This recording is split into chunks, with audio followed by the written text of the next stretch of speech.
if I call his name, that's his release cue. I don't train them to release on any other word. Like, okay, free. Audie. Good boy. Place. Here. Here. Audie. Place. Reason why is because if you're gonna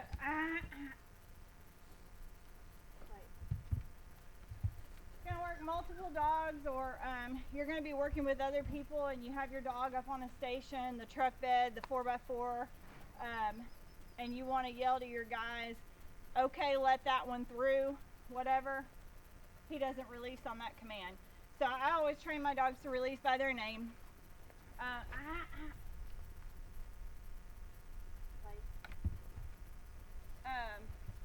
I'll kind of go over like the verbal corrections, escalating the correction. He is a started dog, so he is going to make mistakes. He's an eager dog. He wants to go, he wants to do. So a lot of his mistakes are just things that are out of him being eager. He's not trying to be wrong, he's just wanting to participate. I am going to let him go and get some water. I do have a command for that. Audie, go take a break. So there's actually water over here. Audie, come here. Audie, go take a break.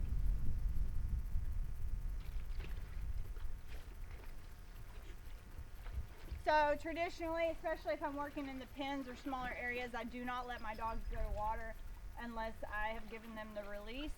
And I have reasons for that. Again, everything with a young dog or a started dog can be changed to suit your needs. So whatever he's been taught up to this point, you can enhance it, or you can kind of fade that out and not use it. And to be able to do whatever it is I need with them. Biggest hurdle or downfall that I've had with this particular dog is he does tend to get vocal if he doesn't like something. So if you grab his collar and he's not happy with it, he might let out a yelp or a vocalization. Same thing. He's pretty good with his nails, but he may give you a problem. He's got a nail trimmer here. He's not tied to anything. I'm not going to use a muzzle. I'm not going to, do anything special. I'm just going to trim his nails.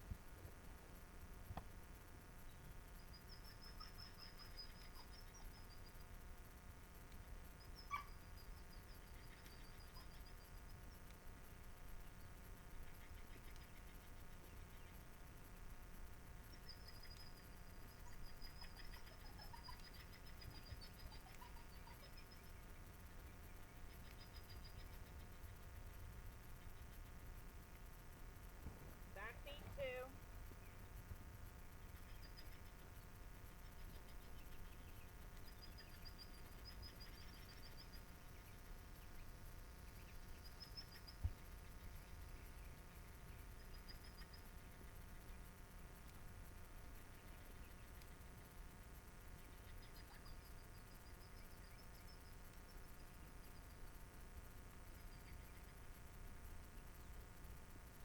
So again, I just expect my dogs to tolerate a lot of handling. Like I check their teeth. If he was to get anything in his eye, I'd want to be able to check his eyes, look in his ears, clean his ears out, check his paw pads. Did go to Wyoming recently, and the dogs all kind of encountered cactus for the first time. So I was checking their feet a lot, pulling out little cactus pins. Run my hand over the back, underneath. I should be able to pick my dogs up. Tail, the whole 9 yards.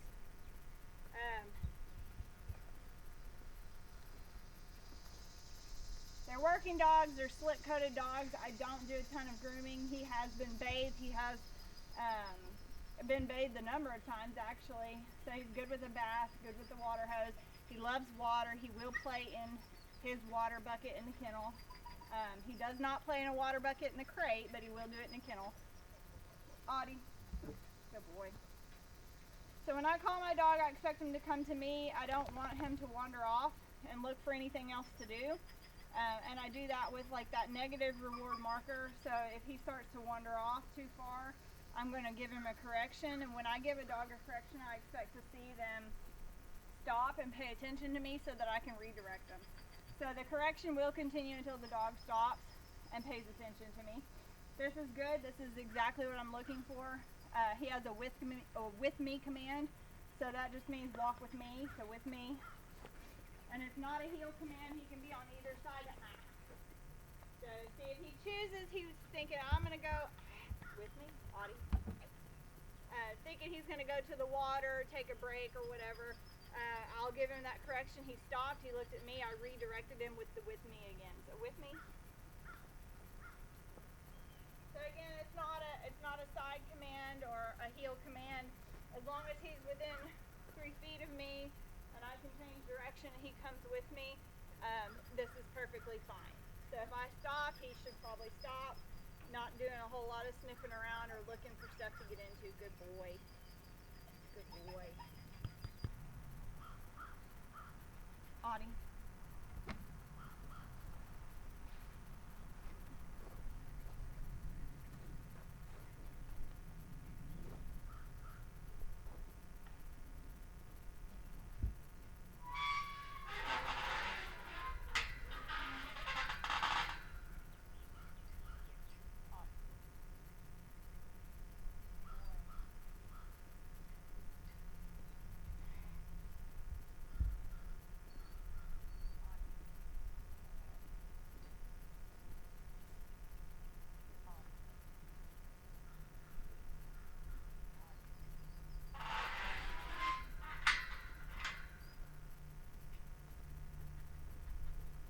So if I go through a gate, he should wait on me to call him through. When we come through the gate, he should turn and reorient to me.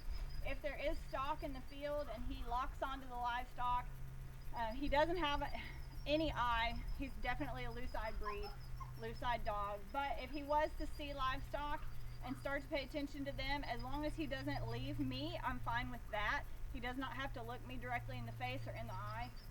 But he does have to show me that he's in control. So if I was to walk through a gate and he takes off and does what he wants, that's something he would get in trouble for. So this is all just kind of stuff that's been worked on throughout his life, and he should be good at it, or decent at it. He's a young dog. He's 13 months old, so he will have to be reminded. And again, you can make this as strict or as loose as you want. So if you want to walk into a gate and tell him get around immediately without him orienting to you, you are free to do that. You're also free to make him lie down if you want to see that kind of behavior when you walk into a gate.